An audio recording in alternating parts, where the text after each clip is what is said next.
So guys, I'm not going to pretend to be an expert at paladins.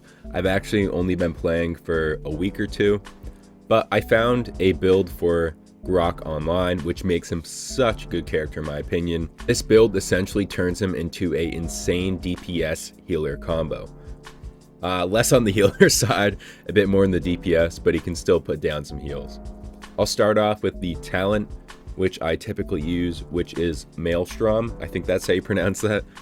That essentially just reduces the cooldown of Shock Pulse by 0.5 seconds and Shock Pulse chains an additional 4 times. This build is almost built around the Shock ability. So I've actually managed to get 196k damage before, and it's not uncommon for me to have the highest heals and damage on the team with this build. Guys, if I can do well with this, then you definitely can. Easy! So guys, let's talk about the cards now. So first off, we have Lightning Rod, and I put that to level 5, so this will heal you 150 health each time you hit an enemy with your Shock Pulse.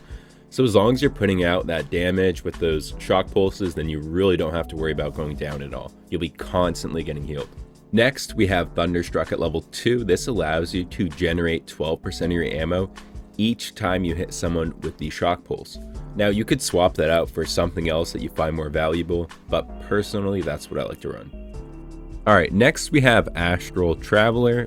Now just this extra speed boost, I guess you could say, really helps. Let's say in a situation where I overextend and I need to get back behind our tanks, or if my team goes down and I need to back up towards spawn, just that little boost is very, very useful for getting out of those bad situations. And then we have Arc Lightning. And I put this to level 4, and this increases the range that your Shock Pulse can connect to enemies by 32%. So essentially, when those enemies are grouped up, that Shock Pulse will start chaining against the enemies and ramping up that damage, and you can keep on spamming that in there, and it's gonna be super annoying for them.